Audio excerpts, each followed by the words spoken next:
I think a success story not only belongs to me but belongs to everybody else, because there are non-immigrant students who are pushing it even more than immigrant students for reform or for justice for immigrants. I think that's a success story. The fact that this whole idea, this whole concept of immigration has impacted so many people to the point that people who are not directly affected by it are putting in the time, the effort, the sweat, to push for an immigration reform for those people that they might know or might be related to. I would be broke. College education is not easy to pay for. At a community college, it says that it's a little more affordable. However, without all the resources and benefits that I get from AB 540 and the California Dream Act, I don't think I would be able to pursue a higher education, because it is frankly really expensive, especially because my family is a very low income family.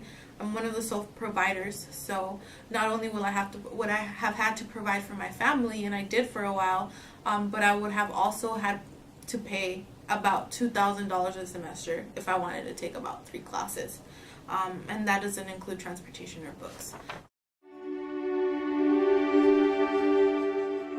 So family to me is very important, and if I would ever get separated from my mom or my dad, my brother would stay here with me, but if I would get separated from my parents, I don't know.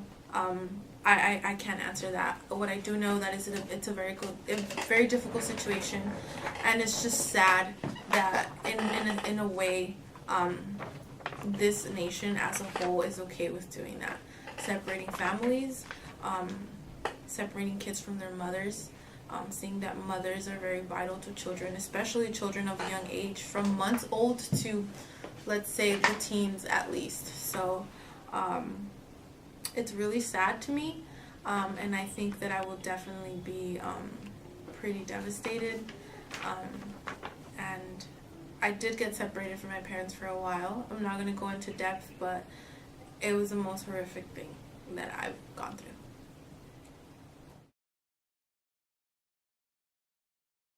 Well, I mean, when you look at all the different students that we've had come through the Ideas Club, the undocumented students who are now at UC Berkeley, I mean, I think we have 3 or 4 of them that are at UC Berkeley right now.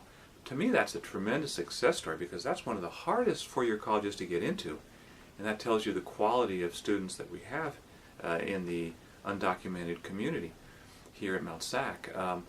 And I've seen personal lives be transformed by the DACA. I've seen people that emotionally were a wreck because they had to hide in the shadows. They couldn't drive their car without fear of having it confiscated if they were stopped by the police. They could not get any kind of a normal job, a good paying job. They had to have under the table jobs with less than minimum wage. And now that they have the DACA, they're able to apply to any job that they qualify for, make much more per hour. They're able to qualify for all kinds of financial aid that they weren't previously open to.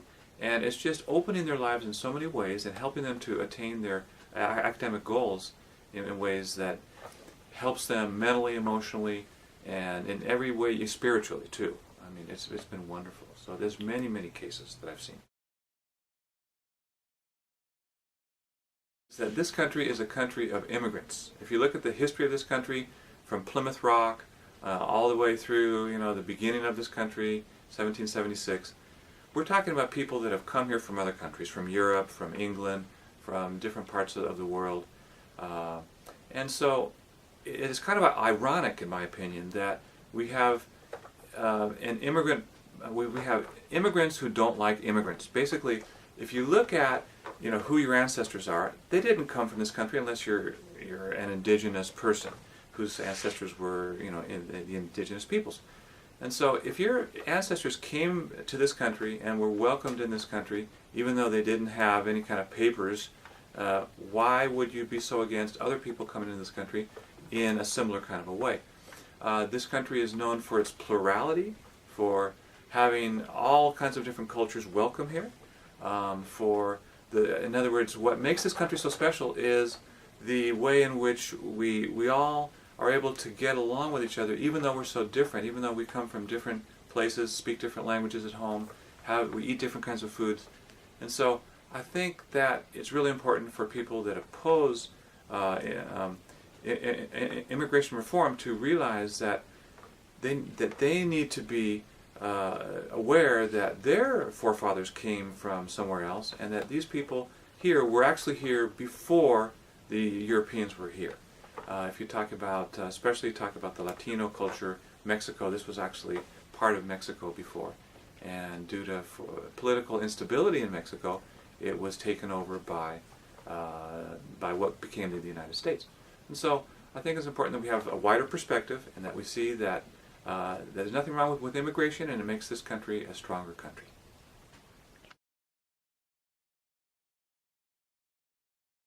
The current immigration reform bill that we have right now is not beneficial to our communities at all. It is actually going to endanger our communities more. It makes it very easy for people to apply, but not to reach the final goal, which is citizenship.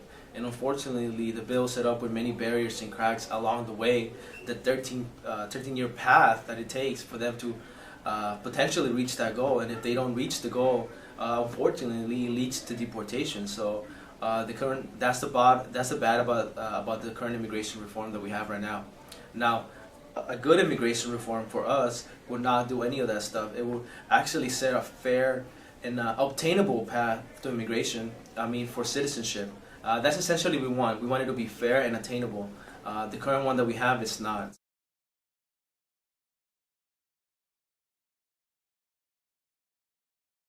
I came into the country when I was 12 years old.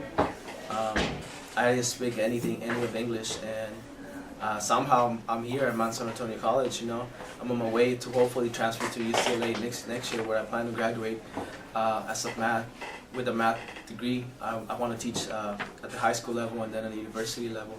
I think that would be the biggest success story that I have for me being able to make it here all the way up to Mount San Antonio College, and expecting to graduate next year and then transfer out.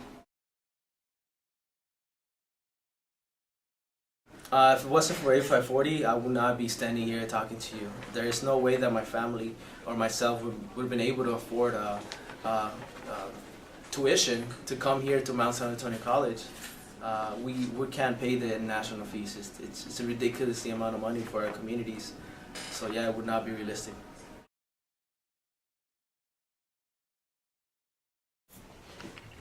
Well, it's helped me to come to college because I didn't know that there are a lot of resources here. I'm undocumented, so it has helped me to attend college and get my education in order to take the classes that I need, and it allows me to get an education.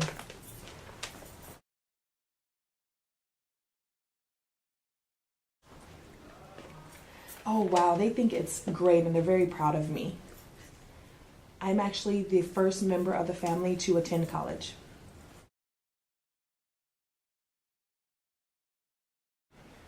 Well, yes, it's definitely tough because I don't have the same resources. I don't have the same resources. I still have some resources here that they give me at school, but there's a lot more resources that I need.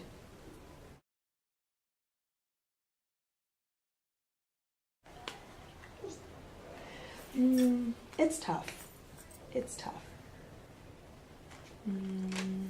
It's really tough because I don't know where I stand. I'm undocumented, I'm also deaf, and then you have the hearing world. It's a lot. I don't know exactly where I'm supposed to fit in at times.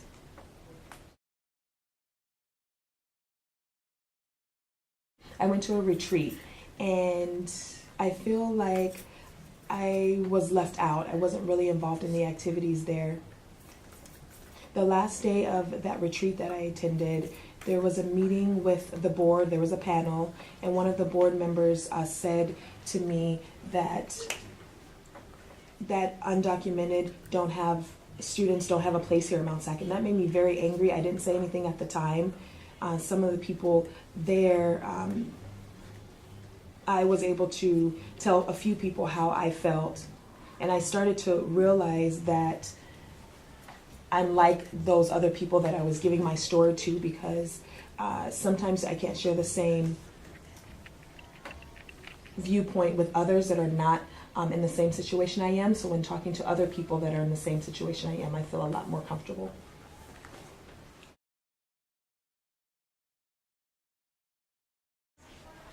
Yes, I do believe that. Somehow I believe that I will have the pursuit of happiness. So yes.